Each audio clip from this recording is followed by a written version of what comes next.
Join us next Monday at 10:20 for an audience with Ken Dodd. Stay with us, Pop Stars is after the local news.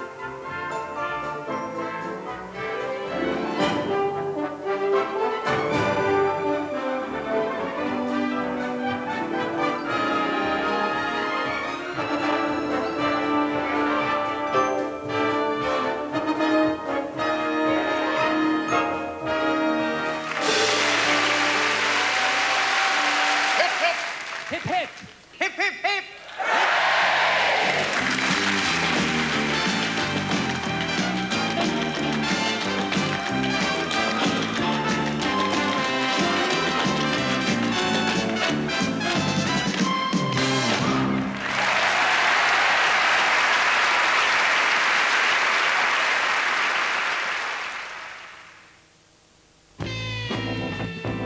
The UEFA Champions League, the greatest club football competition in the world.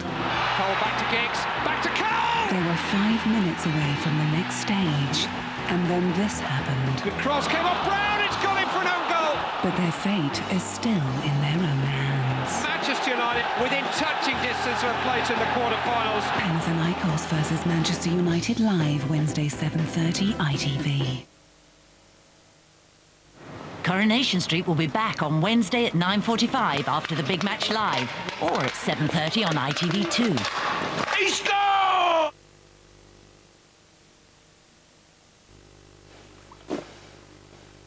If you haven't tried Charmin Ultra yet, you really must. You won't believe how good it feels.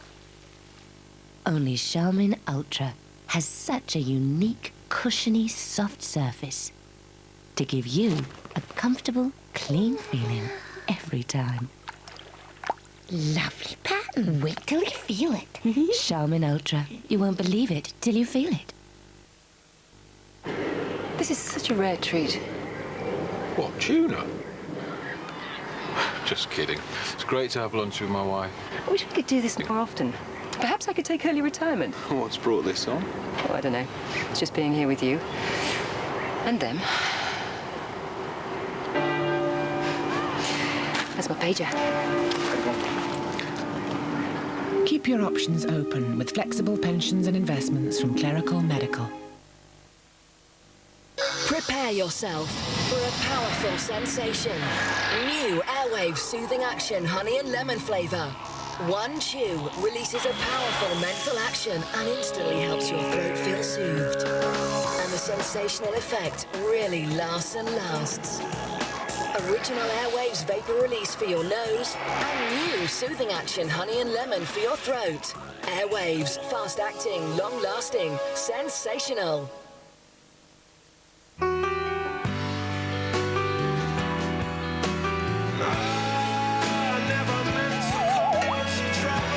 There's some things in life you just wouldn't want to repeat. Neither would we. We never play the same song more than once. 105.4 Century FM, home of the no repeat workday. No, I never meant to do you harm.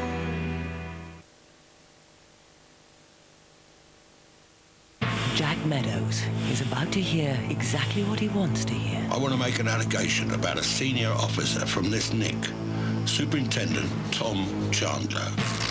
What do I get for his head on a stick?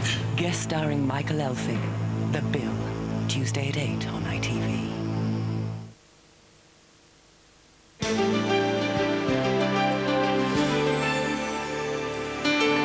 Tomorrow at 9, a special edition of Crossroads. To celebrate its return, the first 2 episodes shown back to back. Now from the region, the news.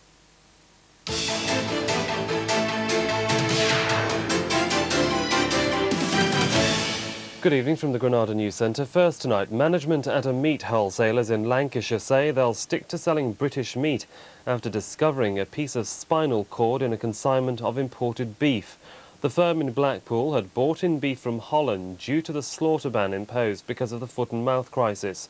Under European rules, spinal cord should be removed because of worries over it carrying BSE. Rob Jaskowski reports.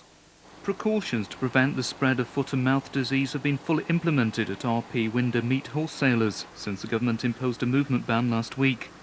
The discovery of an 8-centimetre piece of spinal cord was made in a portion of beef imported from Holland. The Meat Hygiene Service immediately isolated the carcass, and it's now been condemned and destroyed. The firm had brought in meat from abroad because it was unable to slaughter British animals due to foot and mouth restrictions. Now it's been given a special licence to begin slaughtering again. This is the first time we have tried importing any beef because we are sole supplier here. We slaughter from our own abattoir. Due to the foot and mouth outbreak, it was an action we took. We're not happy with it. Obviously, British is best, and we will be sticking to that in the future. Meat wholesalers say under EC rules the spinal cord must be removed because it's thought to cause the greatest risk of spreading BSE. More than 500 jobs are to go at a meat processing plant in Cheshire. The company says the closure of the site in Winsford isn't connected to the current foot and mouth crisis, and it's been a bleak day for jobs in the northwest. Another 200 are to go on Merseyside. They're at a glass factory in St Helens. Andy Gill reports. Harris's bacon factory has been part of the Winsford economy for 20 years, but at the end of May production will stop here. Described as a factory with a family feel to it, it's the sheer scale of the job losses which amount to what one local politician describes as a devastating blow. Well, if we look at the unemployment in Winsford at this moment, it's 495. So one can see that this, if all the employees came from Winsford, would over the double it. I'm sure all of them don't, but the vast majority do, and that is devastating for a town of this size. The factory is owned by the food-producing giant Unigate, which took over recently. It's carried out an extensive review of its production facilities in the light of what it calls continuing competitiveness in the UK retail market. What that means is that the jobs here are victim of the increasingly bitter price war between Britain's major supermarkets. Think of the number of buy one, get one free offers that you see these days. It means the supermarkets' own margins are becoming tighter, and that in turn puts pressure on the profits of their suppliers, like Harris Quality Bacon. Also today, administrators at the Ravenhead Glass Company in St Helens, which makes glasses for pubs, say it'll close in 2 weeks unless a buyer's found. Ravenhead is owned by a Belgian company, and the MSF union say it's another example of it being cheaper to make UK workers redundant as opposed to those in Europe. The union's also concerned over whether money workers have paid into the pension fund will be repaid on retirement. A woman police officer is in a serious condition in hospital tonight following a road accident. The PC was on duty when she was knocked down by a car this evening on Manchester Road in the Hollingwood area of Oldham. Police are investigating the incident. One man is in custody. A nursery school teacher has been found guilty of inflicting grievous bodily harm on a toddler in her care. 27-year-old Helen Lamb, seen here with the blonde hair, wept as the verdict was read out at Manchester Crown Court. The jury agreed unanimously that she'd broken the arm of a 20-month-old boy at Greenbank Nursery School in Cheadle-Hulme. She's been bailed until she's sentenced in 3 weeks' time. A Lancashire man who's spent the last 17 years of his life behind bars has been dramatically freed by the Court of Appeal in London. Peter Fell, a former soldier from Accrington, was jailed for the double murder of 2 women walking their dogs on a common in Hampshire. Leaving court, he told reporters that he was going to put the ordeal behind him. There are new fears that there's a link between high-voltage power cables and cancer in children. A couple from Greater Manchester have always believed that their son's death from leukemia was caused by radiation. Meanwhile, a report from a leading scientist, which comes out tomorrow, says there is a small but significant risk. Elaine Wilcox reports. 13-year-old Simon Studd, home from Little Lever in Bolton, died of leukemia in September 1992. His family home is close to 3 rows of overhead pylons and next door to an electricity substation. His parents believe the electricity caused him to develop cancer. After he died, they began legal action to try to force power companies to warn people about radiation levels, but there was no research to back up their case.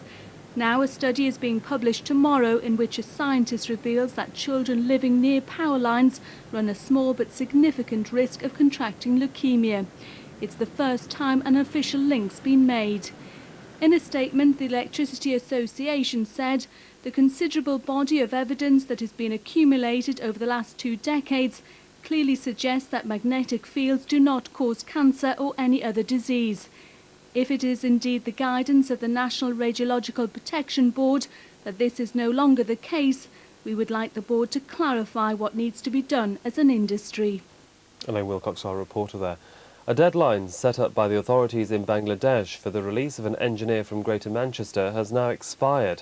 Tim Selby, who's from Oldham, was taken hostage along with 2 Danish colleagues almost a month ago. The 3 had been working on a road project in southeast Bangladesh. Their kidnappers were told they would receive immunity from prosecution if they released the men today. But so far, there's been no sign of that happening. And finally, Chaddy the Owl, once dubbed the ugliest football mascot in the country, has had a facelift and won an award. The Oldham Athletic favourite clinched the mascot's challenge months after criticism from fans that he was scaring the kids. He put the cruel chants behind him, and with a new head in fact, he won the trophy following a trial of wits with other mascots. Well done to him. That's the news from Granada this Monday evening. We're back in GMTV tomorrow morning from me and all of the late team. Do take care. Good night.